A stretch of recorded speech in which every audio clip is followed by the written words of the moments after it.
Hidden charges और fees, ये नाना प्रकार के चार्जेस जो आज मैं सदन में लाया हूं, ये माननीय वित्त मंत्री जी तक पहुंचे ताकि देश के आम आदमी की जो जेब बैंकिंग सिस्टम काट रहा है उसे पता लगे, ग्राहक को भी और माननीय वित्त मंत्री जी को भी।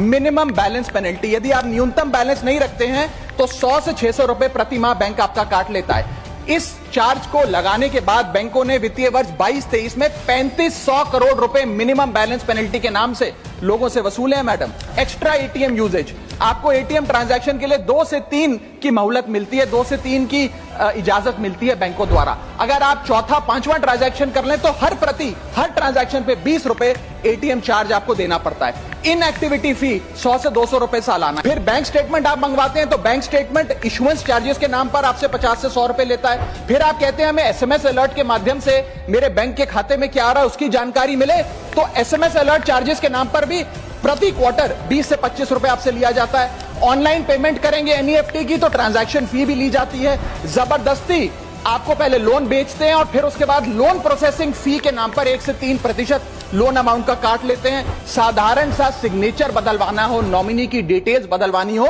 उस चेंज पर भी 200 रुपए प्रति ट्रांजैक्शन के नाम पे बैंक आपसे पैसा वसूलता है। और डिमांड ड्राफ्ट पे ऑर्डर बनाने जाएं तो 100 से 200 रुपए प्रति डिमांड ड्राफ्ट आपसे पैसा वसूलता ही वसूलता है। यानी कि कस्टमर्स की जेब काटी जा रही है और कस्टमर्स को पता भी नहीं लगता कि कितना पैसा बैंक इन नाना प्रकार के चार्जेस के चलते आम आदमी से वसूल रहा है।